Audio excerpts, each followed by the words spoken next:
नमस्कार, तपाईहरुलाई स्वागत छ हिमालयन अफिसियल भिलेज लाइफमा। यदि तपाईले सब्स्क्राइब गर्नुभएको छैन भने प्लिज सब्स्क्राइब गरेर जोडिनु होला र लाइक कमेन्ट शेयर पनि गरिदिनु होला। र हामीले छोटो समयमा चाहिँ यो जुन पछिल्लो क्षेत्रमा निकै पछापछि भइरहेको क्षेत्र जुन अपी बेस क्याम्प पनि हो र जुन दार्चुला जिल्लामा पर्छ र त्यहाँको छोटो तरिकाले मैले चाहिँ बुझाउन गइरहेको छु। त्यहाँको यात्रा चाहिँ कस्तो हुन्छ त, कस्तो यात्रा हुन्छ र कस्तो ठाउँहरू छ भन्ने कुरा केही मैले छोटो उसमा चाहिँ तपाईहरुलाई बुझाउने कोसिस गरिरहेको छु। कस्तो छ त्यस्तै सल्लाह सुझाव दिनु होला। र जुन हामी मकरीघाट सम्म चाहिँ जुन अगाडिको फोटो देखिन्छ त्यो मकरीघाटसम्म चाहिँ गाडी जान्छ। त्यहाँदेखि माथि हामीले चाहिँ पैदल यात्रा गर्नुपर्ने हुन्छ र झन्डै 4 घण्टापछि हामी माथि नाली भन्ने ठाउँमा पुग्छौँ। त्यहाँ पनि होमस्टेहरू रहेका छन्।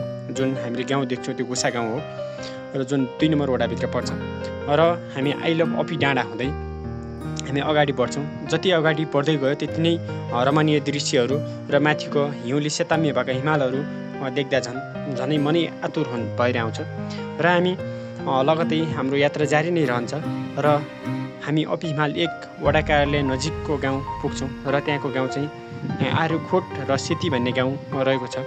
जुन गाउँ चाहिँ माथि अपी हिमालको लास्ट अन्तिम गाउँ भनेर पनि बुझ्न सकिन्छ। सेतीमा चाहिँ राम्रो प्रत्येक घरहरूमा होमस्टे सञ्चालन रहेका छन् र बस्नलाई पनि राम्रो व्यवस्था छ। तपाईहरुले आत्तिनुपर्ने कुरा छैन, त्यहाँ गएर बस्न सक्नुहुन्छ। एकदमै राम्रो व्यवस्था रहेको छ र त्यहाँ बसेर झन्डै हामी अगाडि बढ्छौँ र पेरिस डाँडा भन्ने छ एकदमै त्यहाँ पनि रमाउन सकिन्छ। पेरिस डाँडा हुँदै हामी चाहिँ खाइकोटमा चाहिँ केही पदमार्गहरू तपाईलाई देखाइरहेको छ। पदमार्गहरू हेर्न सक्नुहुन्छ र पदमार्ग हेरेर लगतै अगाडि बढ्दै जाँदा अपी नाम्पा संरक्षण क्षेत्र कार्यालय घुसा खाइकोट पोस्टर रहेको छ। त्यहाँ चाहिँ हामीले एउटा रुल छ, त्यो रुल प्रयोग गरेर अगाडि बढ्नुपर्ने हुन्छ। किनकि कन्जर्भेसन एरियाभित्र हामीले चाहिँ त्यत्तिकै आफ्नै तरिकाले हिँड्न मिल्दैन। त्यो भएको कारणले गर्दा हामीले त्यहाँ चाहिँ टिकट काटेर इन्ट्री गराएर चाहिँ अगाडि जानुपर्ने हुन्छ। जहाँ चाहिँ इन्ट्रीको नेपालीलाई चाहिँ 100 रुपियाँ लाग्छ भने सार्कलाई 500 र विदेशीलाई 2000 रुपियाँ शुल्क रहेको छ। त्यो तिरेर चाहिँ हाम्रो यात्रा चाहिँ अगाडि बढ्छ र हाम्रो यात्रा त्यहाँदेखि झन्डै 1 घन्टामा छिरछिरे भन्ने ठाउँ छ। त्यहाँ पनि होमस्टे सञ्चालन छ र मैले चाहिँ देखाउन सकेको छैन, त्यही पनि छिरछिरे छ। त्योभन्दा माथि चाहिँ हामी सिमार भन्ने ठाउँमा पुग्छौँ र सिमारमा चाहिँ होमस्टे सञ्चालन रहेको छ। 4 घण्टाको यात्रापछि हामी घुसा खाइकोटदेखि 4 घण्टाको यात्रामा चाहिँ हामी सिमार भन्ने ठाउँमा पुग्छौँ र सिमारमा पनि एकदमै हिउँले सेताम्य भएको थियो त्यतिखेर चाहिँ।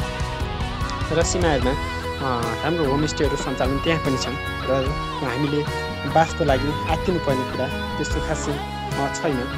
र सिमारपछि हामी आधा घण्टाको यात्रापछि हामी चाहिँ दमोल भन्ने ठाउँमा पुग्छौँ र दमोलमा चाहिँ दायाँ साइड चाहिँ हामी झुकिनु पर्ने अवस्था छैन। दायाँ साइडमा चाहिँ अपी बेसको लागि गइन्छ भने बायाँ साइड चाहिँ रुखापु भ्याली जाने ठाउँ छ र हामी चाहिँ अपी बेस क्याम्पको भिजिटको लागि छौँ र हामी अपी बेस रिजर्भ जान्छौँ।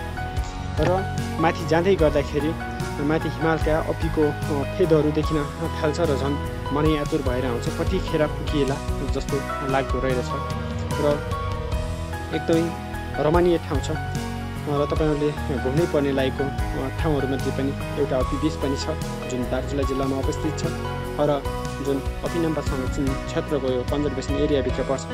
र हामी जाँदै गर्दा बल्ले खोला पुगिसकेपछि हामी अगाडिको फेदहरू देख्दा झनै मनै रमाउँछ। त्यसमा हामी धौली वडार पुगेर चाहिँ त्यहाँ 2टा होमस्टे सञ्चालन छन्, ग्रिन हाउस र रेड हाउस भन्ने। त्यहाँ हामी राम्रो बासको व्यवस्था छ। त्यहाँ बसेर हामी 1 घण्टाको यात्रा तय गरेर हामी चाहिँ अपी बेसको लागि बिहान नै लाग्छौँ र त्यहाँ केही उकालो छ। 1 घण्टाको यात्रापछि हामी अपी बेस पुग्छौँ र अपीको खेतमा चाहिँ हामी रमाउँछौँ। अगाडि अपी बेस क्याम्प देख्न सक्छौँ। सबै साथीहरू रमाउनुहुन्छ, रमाइसक्नु भएको छ र हामी चाहिँ त्यहाँको कालीढुङ्गा ताल रेङ्गेपानी ताल छ भन्ने कुरा सुनेको छु र त्यहाँ चाहिँ हामी पुग्न सकेनौँ।